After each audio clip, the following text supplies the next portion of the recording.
Hey everybody, welcome to episode number 6 of the From Trauma to Joy podcast. I'm your host, Mike McNamara, and today we're going to talk about this idea of infrastructure. And really, as you go from trauma to joy, the great question is, how do you do that? How do you actually do it? Right? What are the pieces? And one of the great discoveries of mine in watching people do it, those that were successful, those that were not, was this idea of infrastructure. What are the things that you install in your life that enable this idea of transformation to actually happen? Okay.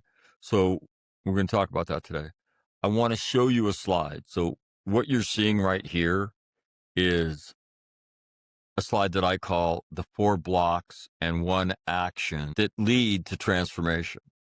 And you see in the subtitle, I give a man a fish, I feed him for a day. I teach a man to fish and I feed him for a lifetime. So what we're trying to do is teach people how to fish, right?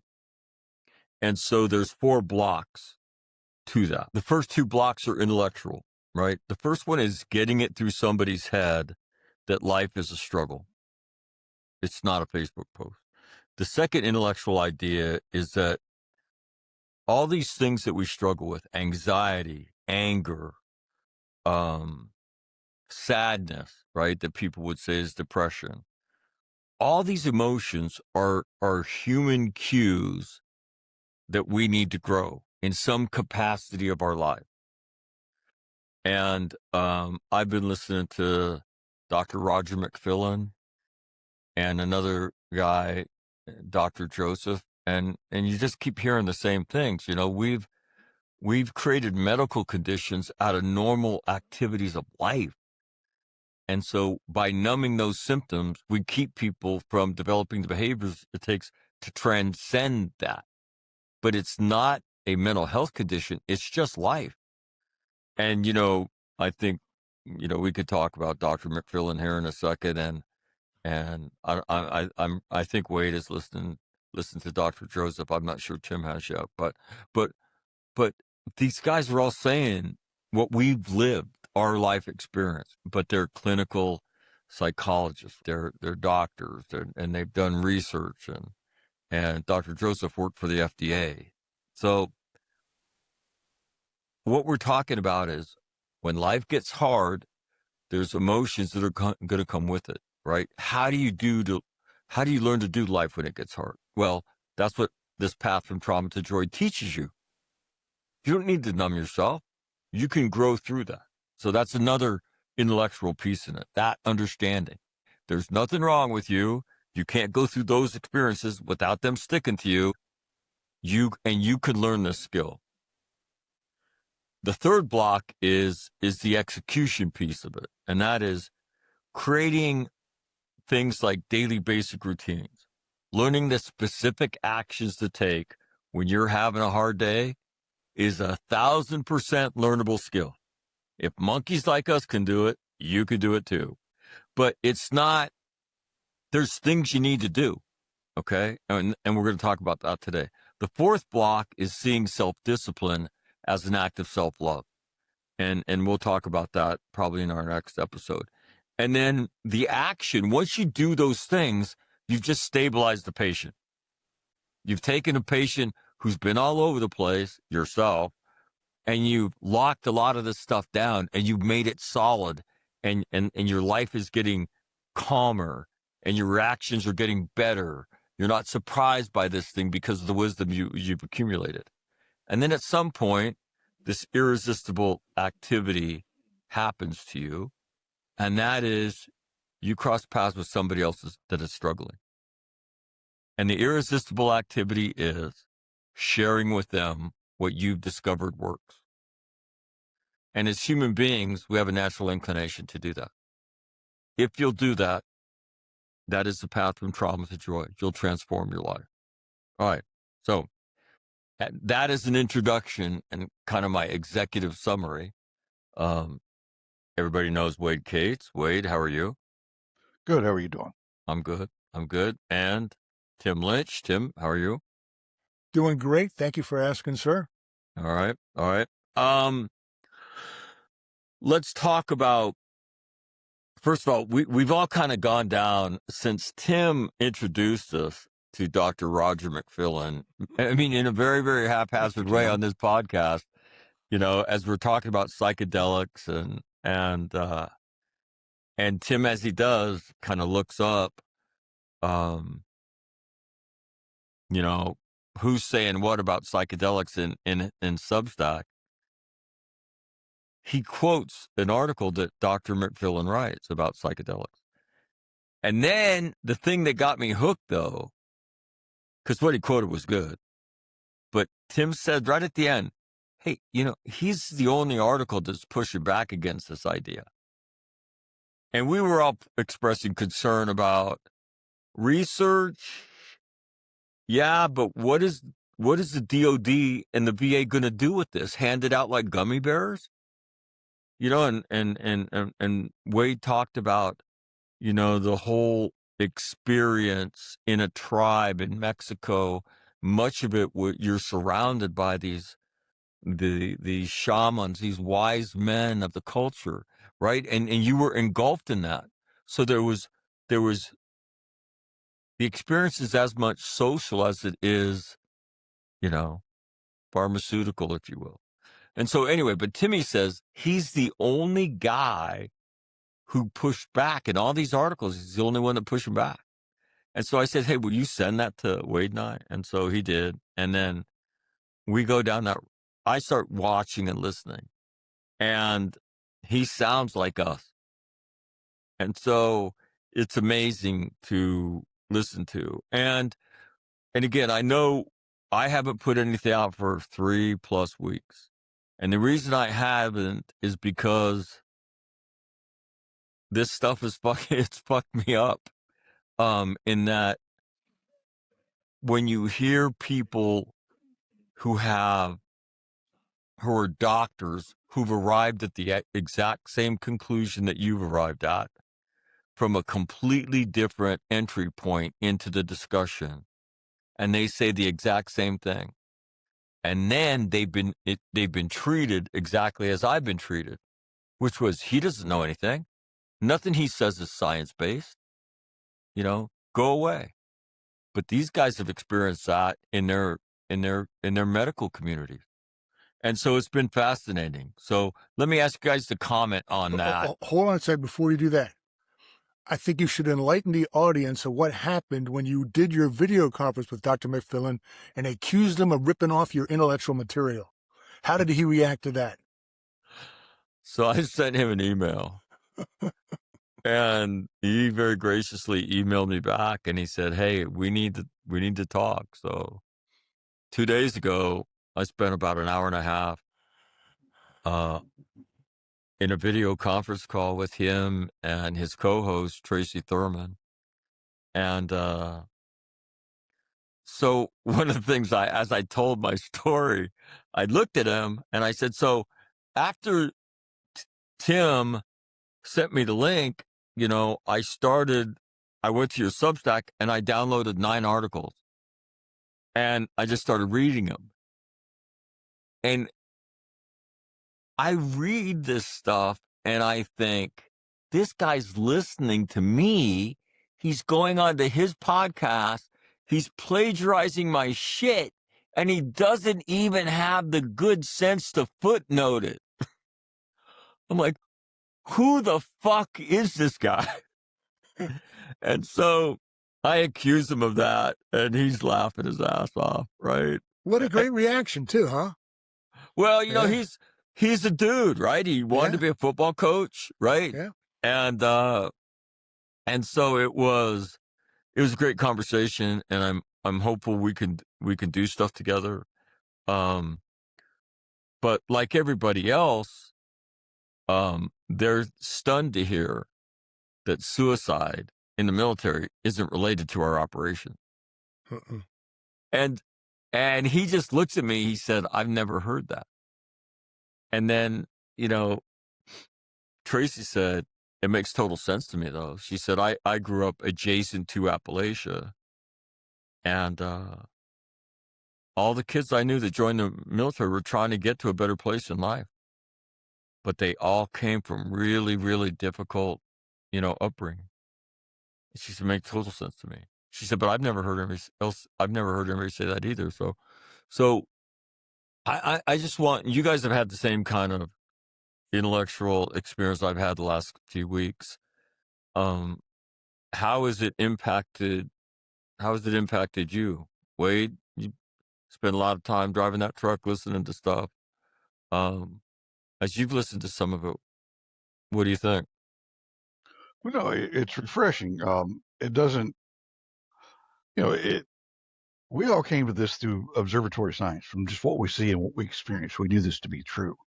But to see someone come in from the industry who has, for lack of better term, been indoctrinated into the system and taught that this is the way it must be done, to slow down enough to start looking at the data and look at what goes on around him and look at his own personal experience to come to the same conclusion that we did, that what we're doing is not working, and worse, it's not even moral in most cases.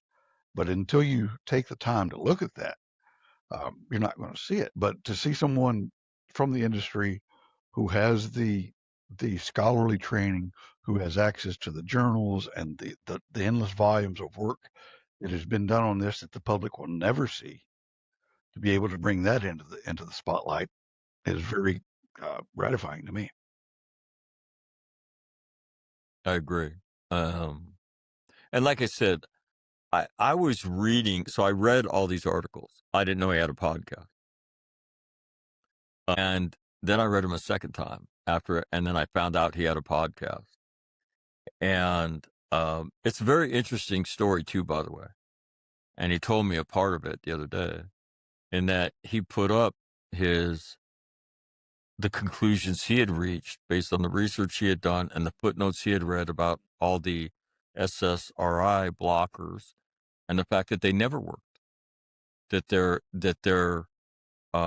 most of the progress they made was in patients that were borderline serious mental illness patients, and that for the average person they contained great risks for just not only addiction, and then you would have to take ever increasing amounts as the effects wore off, but there was incredible side effects that came with it, things that people don't want to talk about, and that is a lot of people that have gone in to do mass shootings have been on some of these medications, but nobody wants to talk. Nobody's going to talk about that, right? And so you begin to listen to that, as Wade said, from somebody who comes at it from a completely different angle that reaches the exact same conclusion. And when he says,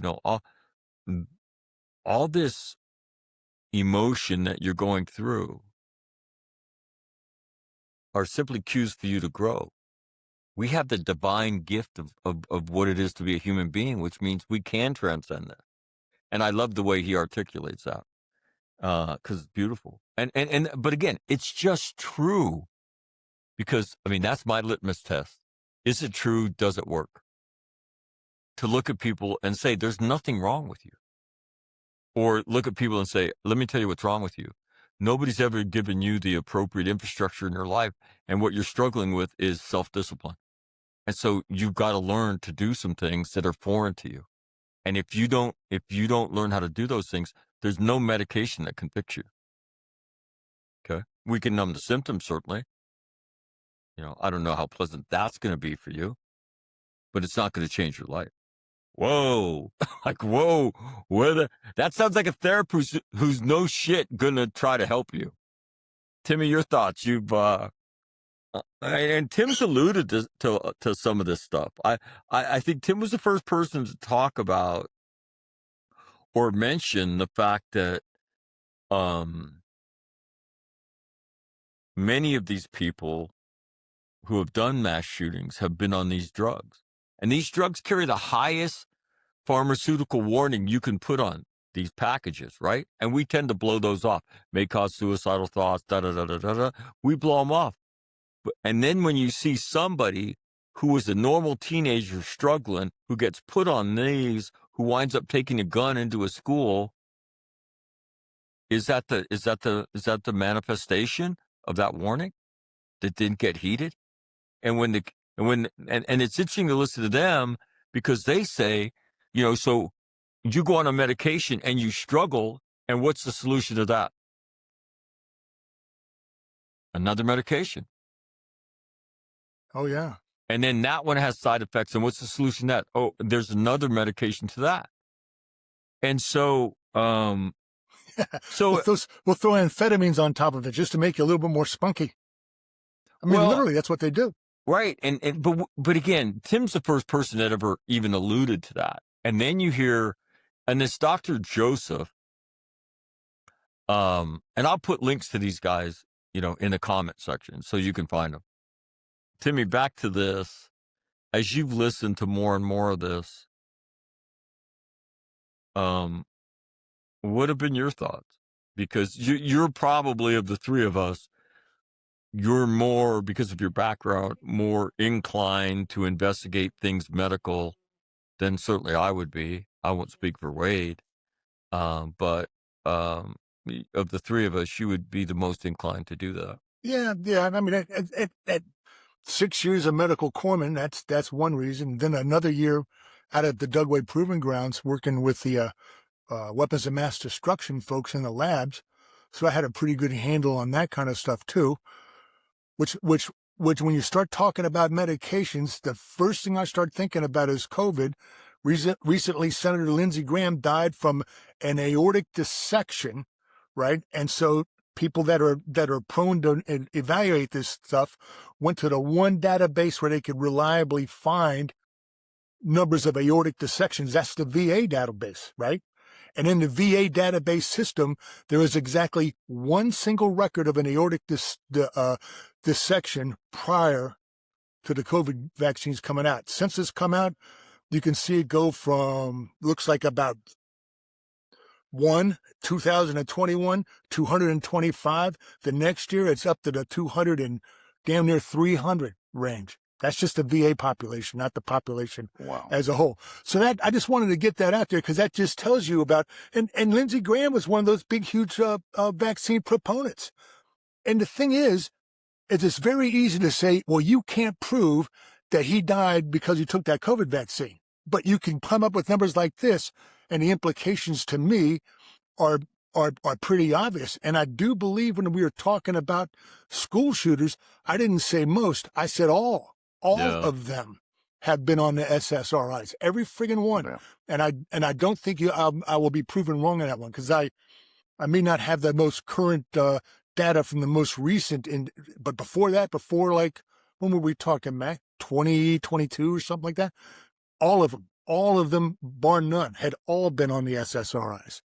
But again, that's not a conversation anybody wants to have, and it's certainly going to be pushed back hard by, again, one of the things you notice when you listen to Dr. McFillin and Dr. Joseph is the mental health industrial complex. Who's paying for the research? Where do the researchers come from? Whose payroll do they come from? They know what they're supposed to find.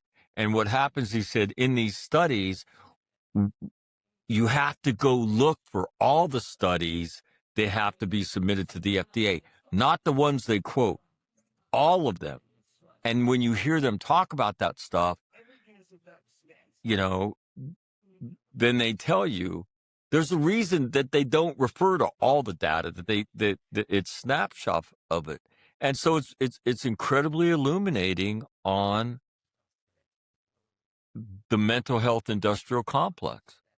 And they've made billions of dollars on a system. When you listen to them discuss SSRI medications that had very little benefit for the average person, that wore off over time, that would require greater dosage over time, that were incredibly hard to get off of, and had horrible side effects. All that is suppressed. What you know to be true is a narrative that's completely false. You lost the genetic lottery. you have a chemical imbalance in your brain, and we're going to rebalance the chemicals. That's a complete lie. And they'll tell you that straight up. And you listen to it and you're like, holy shit. And then you look at the data in the country and inside the DOD, and it does nothing but go up. Mm-hmm. But if you raise the question, you're shunned.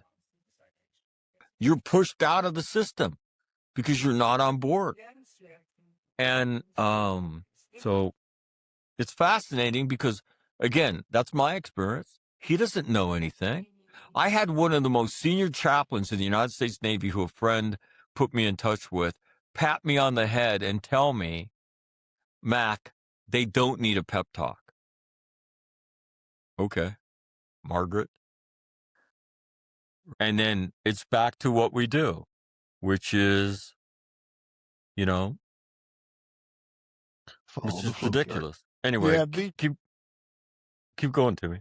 well, I mean, that at SRI industry grows at something like 30% a year. I mean, within 2030, it's going to be a $76 billion industry because, man, they just keep on rolling it out and rolling it out. But it's not just doctors are saying it. That Roger Whitaker, who you've both watched, when Dr. McFillin interviewed him, was one of the best investigative journalists in the business back in the 90s.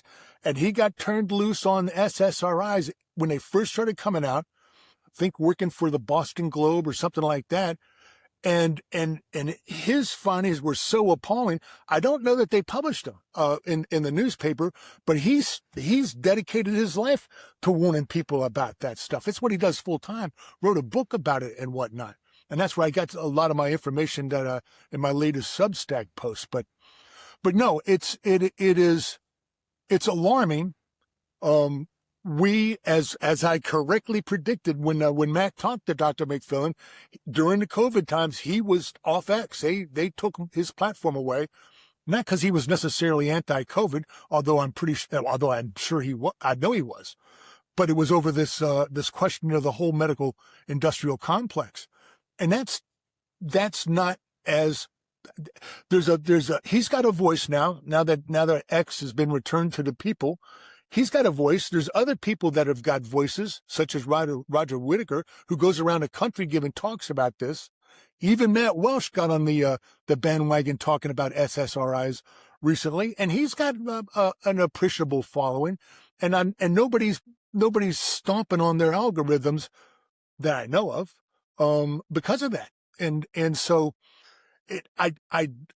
if this is the first time you're hearing people talk about this, I can guarantee you it's not going to be the last. This is going to be a topic of conversation for a long time to come.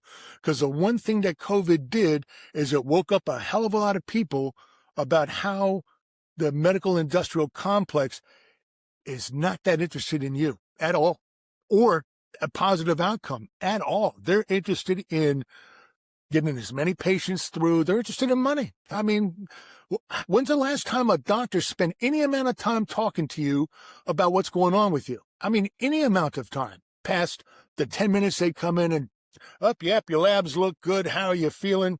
It looks like you put on some more weight. Yeah, but it's muscle weight, so it's good, right? Nah, well, weight's not good. But that kind of shit. And so it's a shame. And here's your prescription to fix that, right? That's exactly right. And I'm not saying I remember back in the 60s people talking to you forever, but I think it was a hell of a lot of a different relationship with your primary caregiver back when we were kids. Without a doubt. I mean, it would be, more exercise, a balanced diet. I mean, there was no medication for you to be put on. But, the links I'm going to put in here to both these guys, and you can, when you see the links and you click on them, I will put the link to the interview that Dr. McFillin did with Robert Whitaker. Yeah. Okay. Yeah. And Tim's the one that told me about it. And you'll listen to it. And Whitaker's what? Pulitzer Prize winner? Or times nominated? Times 2 Okay, Pulitzers. winner. Okay, so we're not talking about Joe Shit the Ragman. I haven't said that in a long time.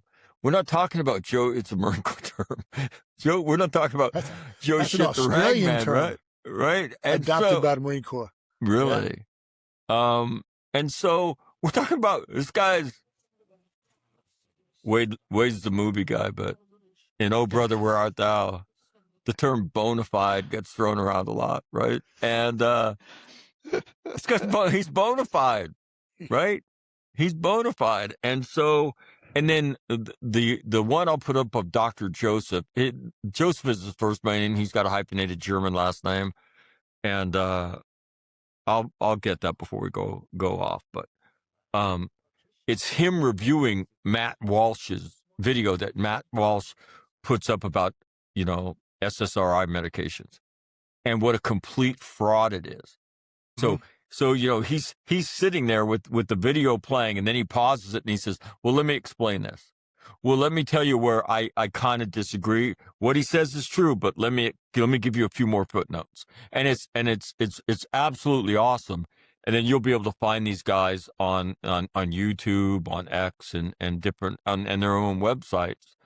But the biggest thing, again, my criteria since the day I started this was, is it true? Does it work? Okay?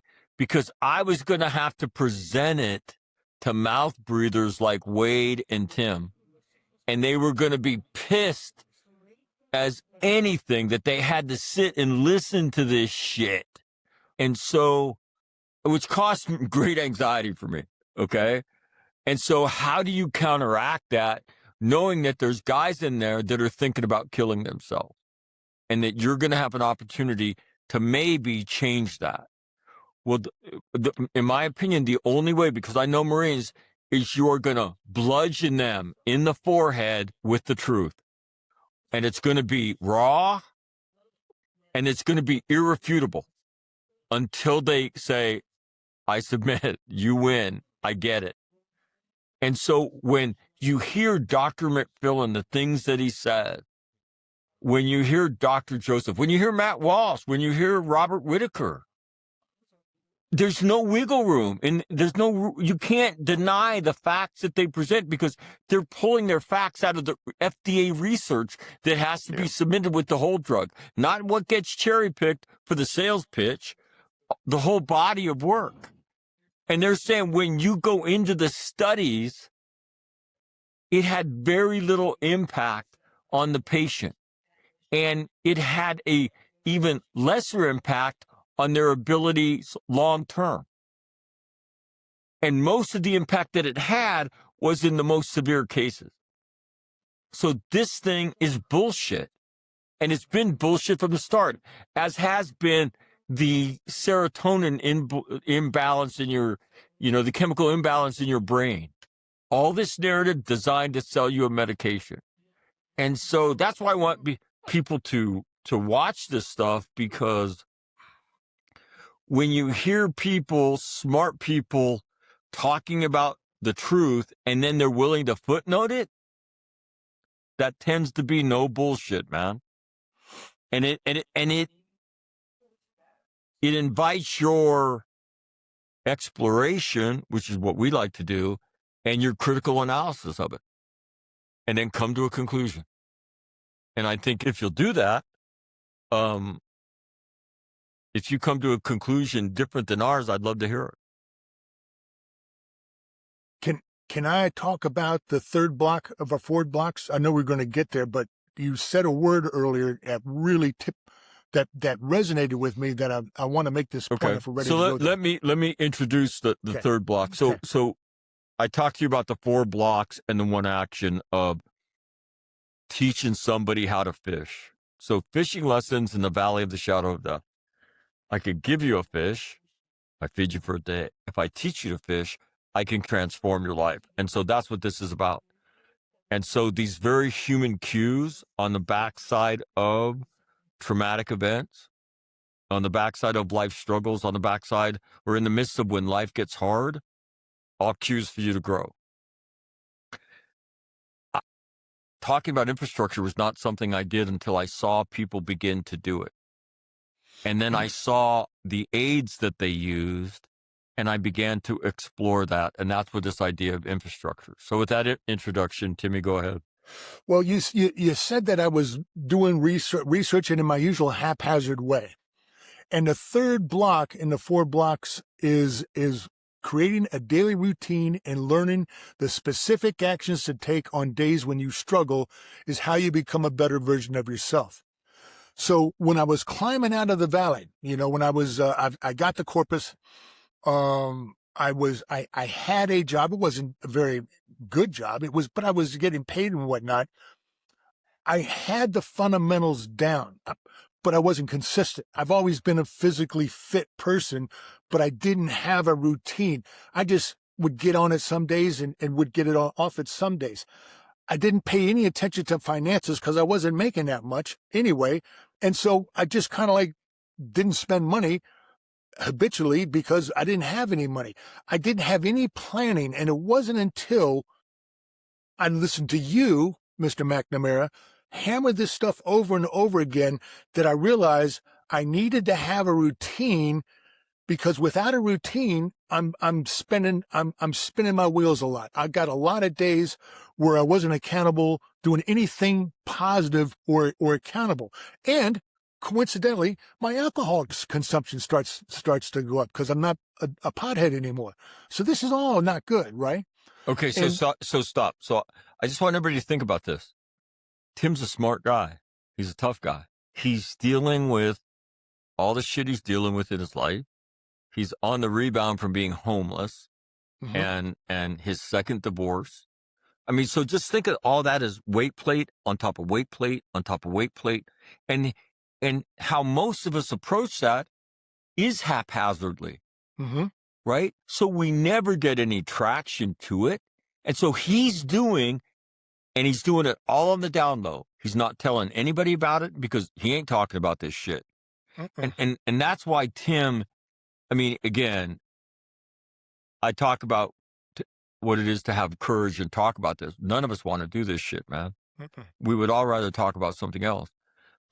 But he is so typical in that this is what everybody does. And if you look at all the weight that's bearing down on him, right, and his own guilt that he feels about his self-betrayal, right, and that's all bearing down on you. And then the things you're doing for yourself, you're going to do that in a haphazard way. And so what happens is there is no progress. There might be better days on occasion, but there's no concerted progress. And because there's no progress, that weight gets heavier. Yeah. Because there's nothing I can do. Even when I try to do good things, nothing really good happens to me. I don't feel different. Why? Because there's no daily plan and infrastructure that makes you stronger. But again, it's so normal, Tim's story, because that's how everybody fucking does it. Yeah. No, this was a couple of years before I was remarried. So I was accountable to nobody. I was accountable only to me. And I wasn't holding myself accountable.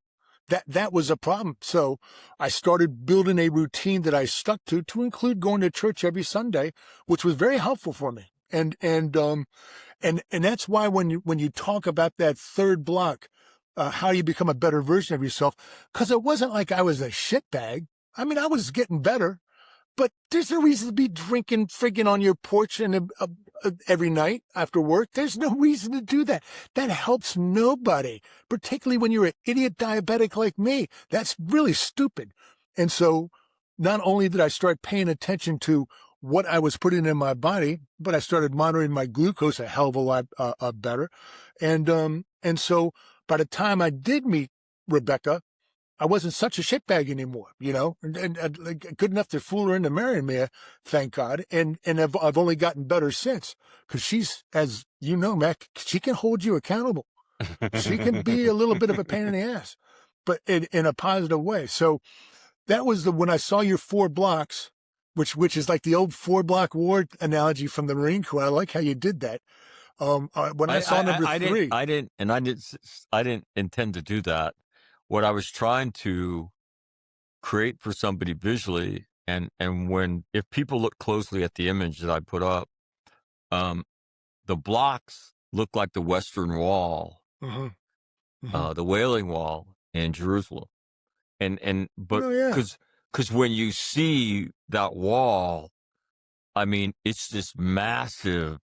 These massive, I mean, I believe they're limestone blocks. It might be something else, but, and it just looks like this indestructible thing. Although the Romans did a number on it, right? But you see the strength, and that's what I was trying to note when I was thinking of. I didn't catch that. Yeah, the, yeah. Your the little four slots blocks. to put your prayers in. Yeah. And then as I wrote it, I thought, wait a minute, I've heard that 4 block. Did General, for those of you who aren't familiar with the Marine Corps, General Krulak wrote about the 4 block war, and and so anyway. So I thought that was clever, but that number 3, it's a powerful block, man. Because I'm telling you, that's without that daily routine, you're going to get haphazard, you're going to get sloppy, and you're going to miss stuff. Every friggin' day, I monitor my finances. Every friggin' day, I record what I'm doing as I'm working out, or on my one rest day a week, I record that too. But I mean, I don't. And again, the reason I think it's so important is that, and Timmy's an example, I'm an example, Wade's an example. Trauma makes you more fragile. You may not want to admit it. But it's the truth. You have all these emotions. You have this tempest inside of you, and you're constantly hypercritical of yourself, and you're struggling. And so this infrastructure seeks to reinforce you, to stiffen your spine, to make your bones stronger, to build this infrastructure so that you can lean on it. Because when you're going through this, when you feel like you're a failure, it's devastating. When you feel that you've betrayed yourself, in my opinion, that's the most devastating thing. You've done it again because you're a fuck up. And you get more and more down on yourself. So I think that the idea of infrastructure is important. It's more important as you really, really understand how fragile we become. Like I said, we don't want to admit it. And so the idea of infrastructure, and that's what I saw. And that's the more I do this, the more important I think, because the first 2 blocks are intellectual, right? They're intellectual blocks. And and wisdom is the product of knowledge that you do this with. You beat it up. And so when you beat up that knowledge, it gets refined, and what comes out? Wisdom. And wisdom is the most solid thing in life. You know it to be true. You can base your life on it. So the intellectual pieces have to come first. You have to believe. And then once you do, it's the infrastructure that helps you make progress on a daily basis. And it's so important because we're more fragile. And then as Timmy rightly points out, once you begin to do it, your confidence comes back. I can do this. I understand how to do it now. And so, Wade, your thoughts on all this, because you've watched, you've done this. I mean, well, like Tim said, number 3 is the linchpin. You have to look up what a linchpin is, I guess, if you're just triggered by the word and lynch. Tim's name is Lynch. Tim Lynch, so linchpin, or the lynch rock, sometimes we call him, but the linchpin, right? On a sailing vessel, a linchpin would be one single place, a wooden stave, that multiple points are anchored to, multiple sails. If you pulled that one pin, the sails would come down, all of them, right? It's the linchpin. It's the thing that holds it all together. And that's what number 3 is. And it's I mean, all this is simple, but number 3 is the hardest one because it takes the daily effort. It takes the self-discipline and the self-love part. But, and we were talking about the self-reflection how easy it is once we're in this state that if something goes wrong, we automatically blame ourselves, right? Well, I did it again. I failed again. Well, sometimes, you know, it's not that you failed again. It's just the after effects of what happened in the past, right? Some things cast long shadows and it takes a while to get out from them. So just keep doing the disciplines, keep following number 3, and, you know, be honest with yourself. Did I screw up?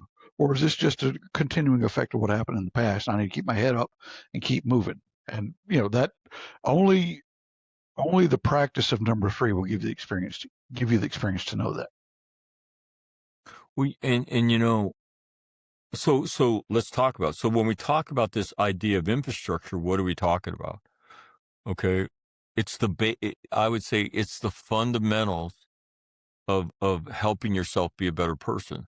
I would say the number 1, physical fitness. And again, understanding that physical fitness is now half of your brain and half of your body, that those endorphins that come out of going for a walk, being in the sun, you know, I'll be talking to Wade and he'll be out throwing the ball with his dog. Those activities and what they change the chemistry of your brain. So physical fitness is absolutely important. And again, I'm not talking about making anybody a CrossFit athlete. Get off your dead ass and move. And if you're, you know, if you're, you know, say wheelchair bound, there's things you can do with your arms that'll create the same endorphins that throwing a ball with a dog will create. Find a way to do it. Don't tell me you can't do it, because to me, the only people who you can tell you would take that from is people with MS or ALS that simply cannot do it. Okay. Yeah. But all the rest of us, find a way to go for a walk, find a way to sit on a recumbent bike and move your body. So because of the endorphin thing. Next, finances. Again, when you're failing financially, it has it's like a negative steroid. It makes every other problem bigger and more formidable. So get on your finances, save money, you know, account for your money every day. Talking about your stuff. We talk about it. Got to do it. That's a piece of the infrastructure. Who do I talk to? Am I staying connected?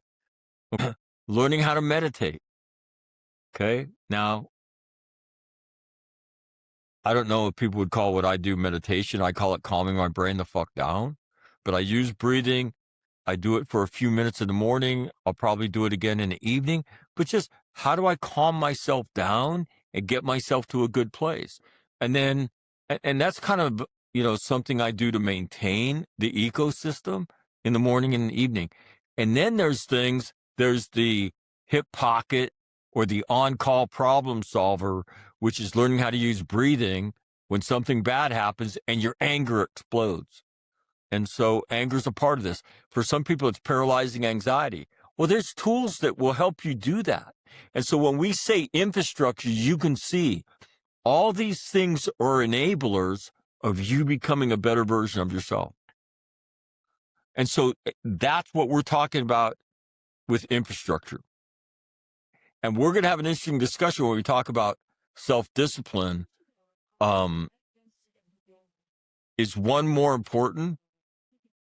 If you're really disciplined, but you don't have infrastructure, does it work? And so to me, this whole idea of this wisdom, and then from the wisdom, you create infrastructure. And then we could have an argument if self-discipline is the linchpin or if infrastructure is the linchpin, or maybe there's two linchpins, right? And to me, that might be the truth, is that in this problem, there's a couple of, maybe there's three linchpins. There's an intellectual wisdom linchpin, there's a infrastructure linchpin, and there's a self-discipline linchpin. And if you don't have the intellectual piece, nothing else makes sense. So it's got to start there. But this infrastructure piece, you see so many people get so frustrated because they'll say, I tried, it didn't work, so I quit. And I just sit down and say, well, what did you do? What did you try? Did you try this? Well, yeah, I tried. This guy told me to do it like that. Okay, well, go on YouTube, Google, and do a search on this, and find something that makes sense to you, and do it, and then take it and evolve it to something that you believe in and that helps you. And they just look at me like, yeah, fuck what Wade says.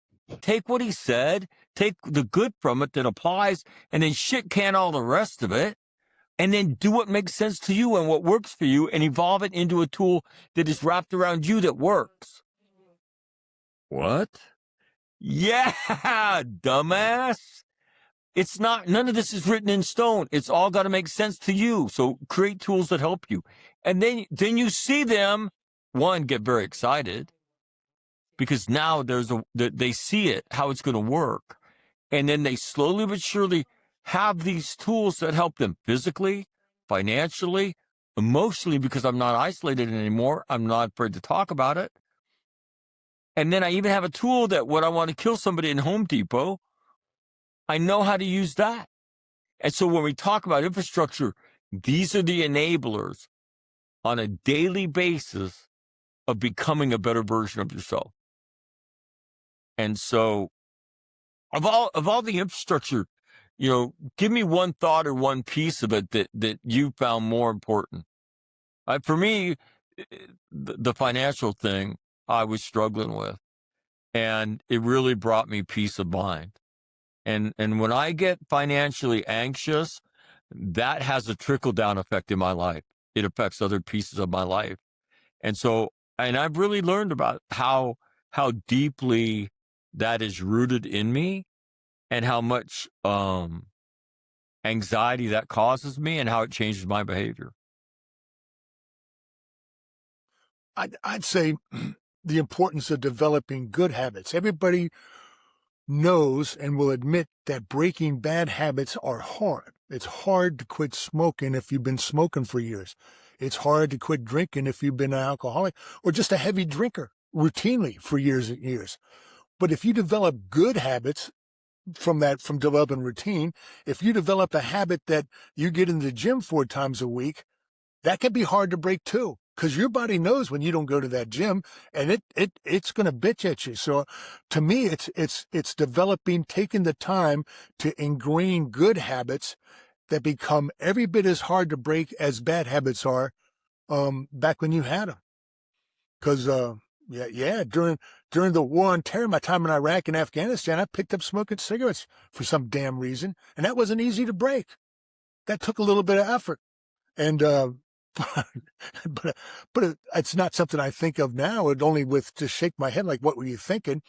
But I mean, it's a broken habit, and now all the habits I have are productive and good habits, and it obviously Well, the makes other a huge thing, difference. the other thing I think is when you've struggled and then all of a sudden you begin to create habits. And again, these habits I'm talking about, what I'm talking about is I'm not talking about you changing your life in a year.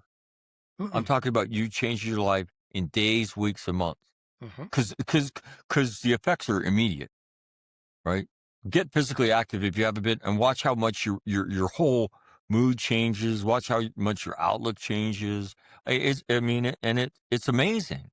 And again, I want to contrast that to the self-loathing we go through, our fragility, because we've struggled, we haven't done well, we hate ourselves because of our own self-betrayal.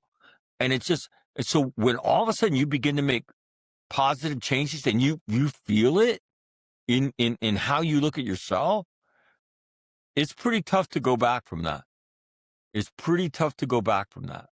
And most people I know that experience it, they don't go back from it because the dichotomy between the self-loathing me and the person that's proud of me and the person that has helped other people, it's the Grand Canyon, man. And I'm not going back there. I'm not going back there. And so But to me, you can't get there without making a conscious daily effort to establish these patterns. It's not like I just decide I'm going to start going back to the gym. I write that shit down. I keep that on schedule.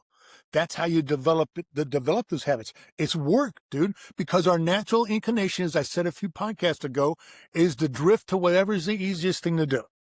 And it's pretty damn easy to sit on your porch at night and drink whiskey. That's easy. It's not good. Nobody would tell you or recommend that for being a viable lifestyle habit, but it's easy. It doesn't take a whole lot of effort. You feel sort of cool for a little bit.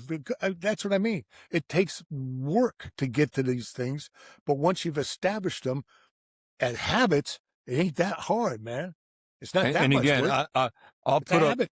I'll put up right now. This is just an image I use that's my daily basic routine. You can draw it into a notebook on a weekly basis. I write down my weight. Did I meditate? Did I look at my finances? Did I read the Daily Stoic? Did I PT? Do something physical? Did I eat something green that helped with inflammation? Did I take a couple supplements? Did I do that? So again, it's a basic checklist, and it's a daily routine. But again, how do you hold yourself accountable? Because again, what we're really interested in is you become a better version of you, and haphazard's not going to get that done. Haphazard's going to lead you to failure, and because you're more fragile, the failure is going to be worse.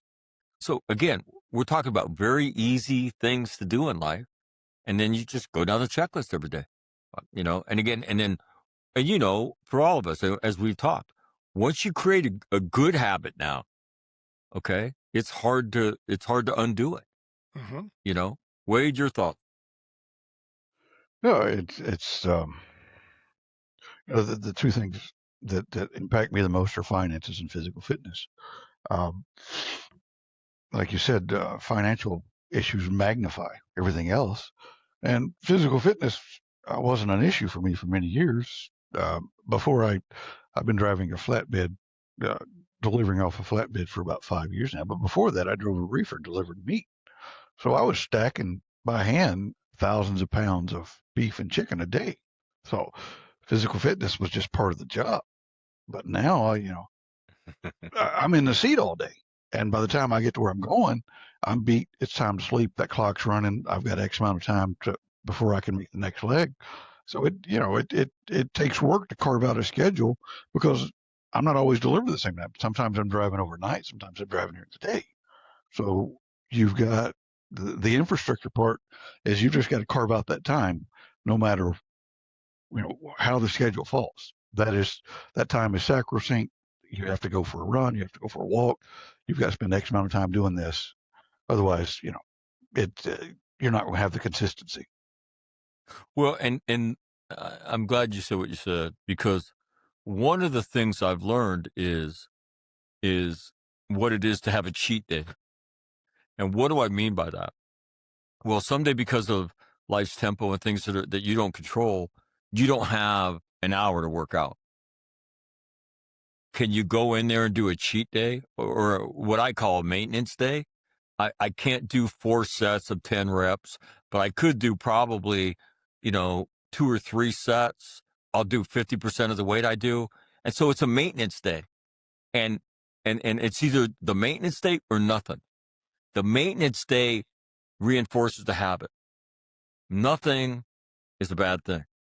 So I tell people, look, maybe you can't go walk for a 20-minute, walk with Orion, but could you go for 5 minutes? Go for 5 minutes. And again, you feel better about it. You've done something, which is always better than nothing. And so it's learning how to, again, be loyal to the habit.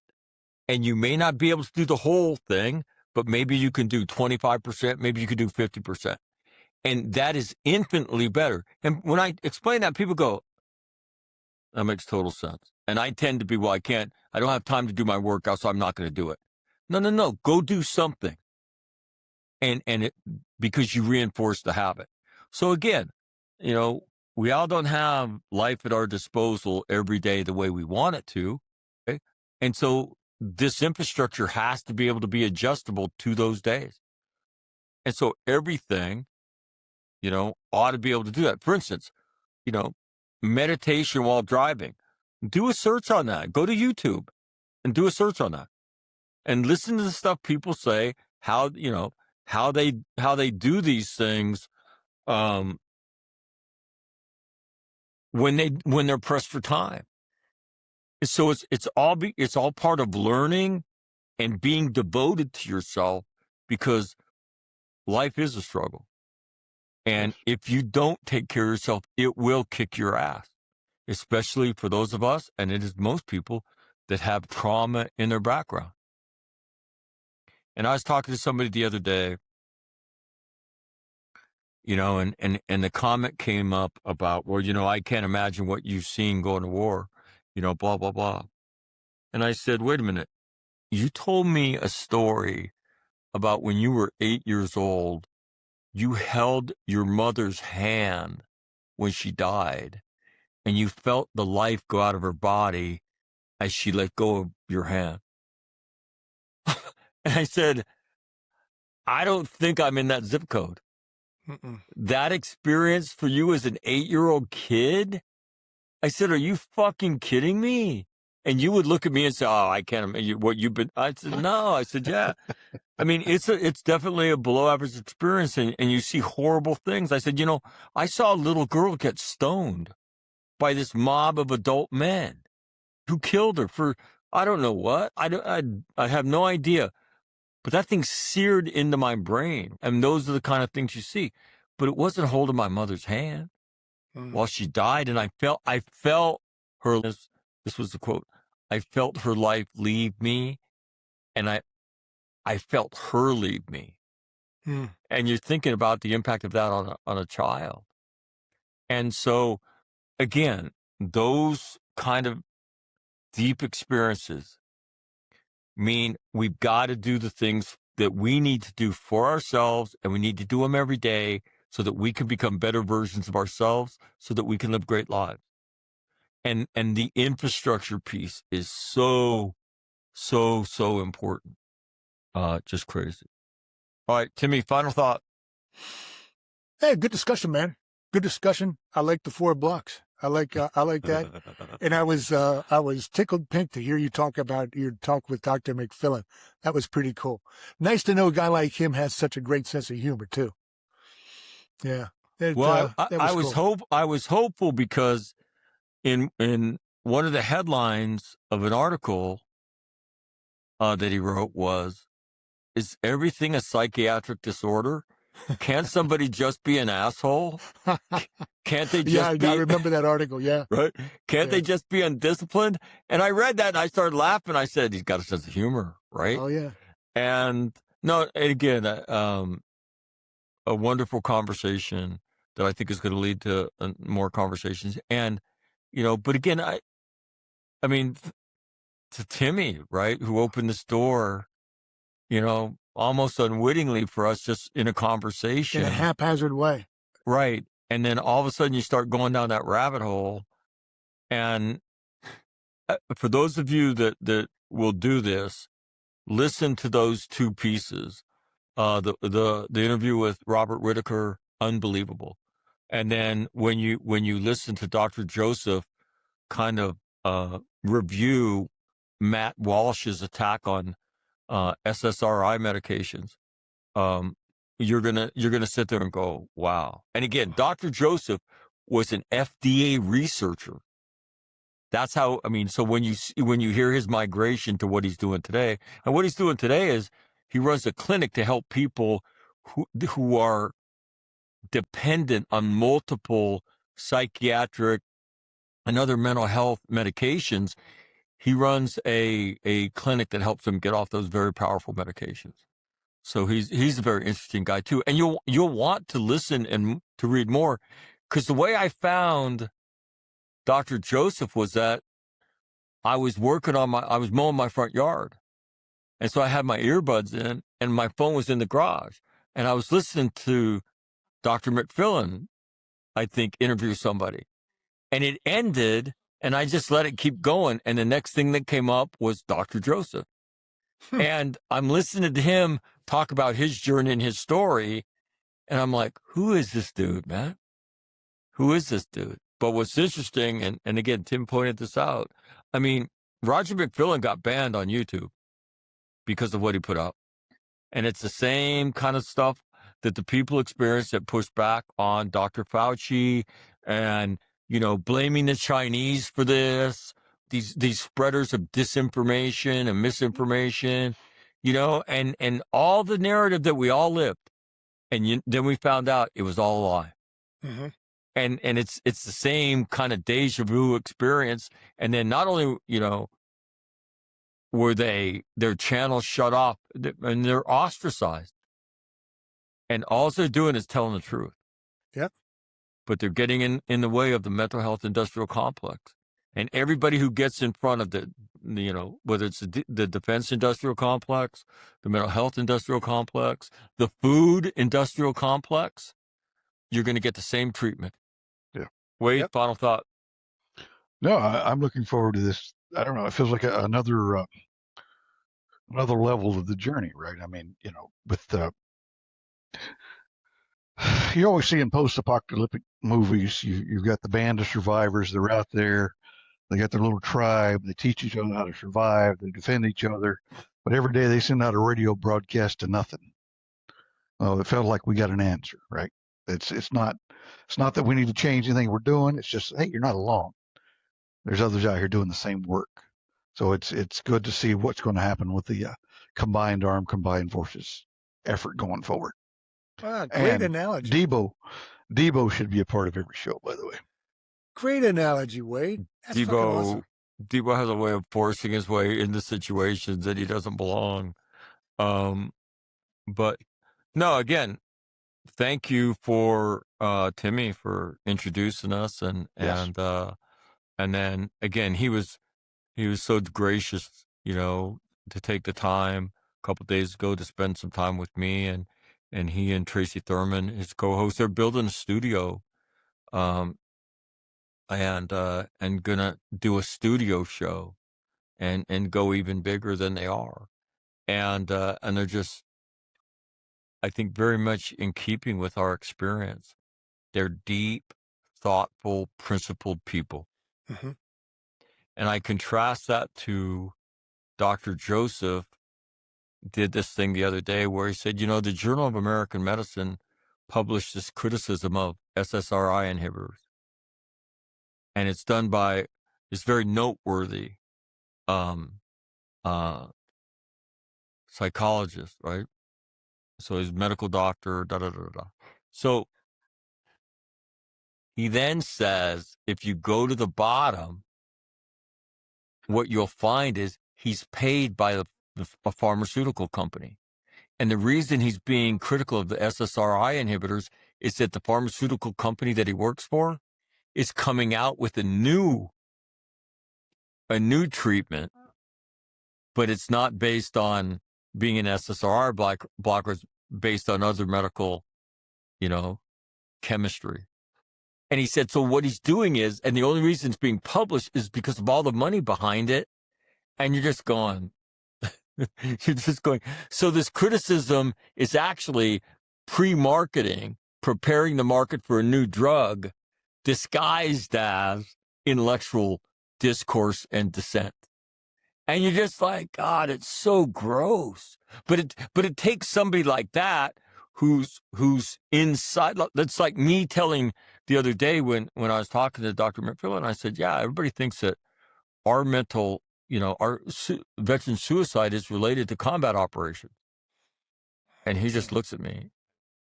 And I said, it's not. I said, think about this. All the veterans that go into a theater of war, how many shoot somebody? 0. How many are even involved in the shooting? 0. So how many veterans go to war? What percentage is that? 0% go to war, right? The veteran community is a giant community. What percentage go to war? 0. Of those that go to war, what percentage are involved in the shooting? Like we all were, right? But we're part of that 0%.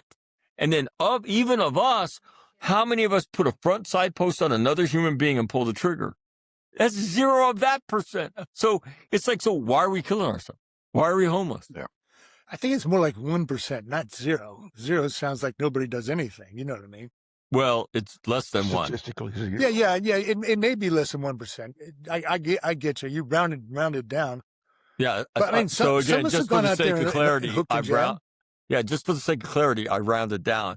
But And so he's sitting there listening to it, and he's like, I've never heard that before.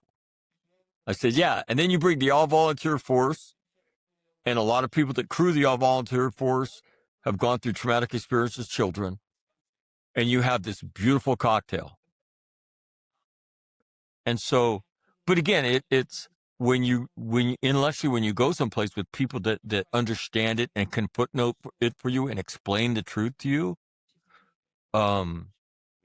it's pretty cool stuff. And as Wade said, kind of opens a new kind of chapter with other resources so that you can explain this better to people. And like I said, I love the way that, that Roger McFillin explains, and so does Dr. Joseph. The anxiety you feel, the grief, sadness you feel, the anger you feel, the anxiousness you feel, all that, those are normal human cues for you to grow. They're not sicknesses to be numbed. You have the divine gift of what it is to be a human being so that you can transcend those things. And you're listening to that shit going, whoa. Who are these dudes, man? And so, anyway. All right, boys. I can't tell. I enjoyed it today. So, thank you very much. Man. Well, we'll see you next time. All right. So, that'll do it for today. Episode number 6. And again, the subject of this is infrastructure. And so I know a lot of people get really frustrated because, this whole journey from trauma to joy, and it sounds great. Well, articulating the journey and the vision is not enough. You got to show people how to do it. And so every one of these pieces of infrastructure, from getting up and being physically active to sitting down with your finances and plotting how you're going to save money and how you're going to do this, all that stuff does is bring the anxiety level down in your life. It shows you that you do have control, that you can do this. And then to learn how to meditate in a way that makes sense to you, to learn how to use breathing to help interrupt anger and anxiety attacks. All those things do is bring the anxiety level down in your life, and then you see your life improve. And so that's the importance of the whole idea of infrastructure. Infrastructure is the bridge to take you from these ideas that sound great to actually doing it in life. And the next discussion we're going to have is one about self-discipline. Because as a little bit of a teaser, the single quality in life that separates the winners from the losers in the valley of the shadow of death is self-discipline. And the idea, will you see self-discipline as self-love? So that'll be the next episode of the From Trauma to Joy podcast that we do. As always, we do this to help people. When you like, share, and subscribe to these things, what you do is other people will see that stuff, and they may check it out, and it may give you the opportunity to help them. And that's why we want you to do this stuff. Okay? And then the other thing is, you can find shorter reels here, and you'll find them on Instagram and here on YouTube. So the how-to pieces of this, right? The how-to pieces of going from trauma to joy. It's not just these nice words that I want you to feel good about yourself. And no. I want to show you how to do it. And that's what makes what I do different. I'll show you how to do it. And you can do every piece of it. Because if I can do it, if Timmy can do it, if Wade can do it, you can do it too. So on that note, thanks you very much for watching. And if there's any way I can help you, reach out. I'm easy to find, from traumatojoy.com. You can contact me on that. And I'd be happy to help you. So on that note, I'm Mac. Thanks for watching, and we'll see you next week.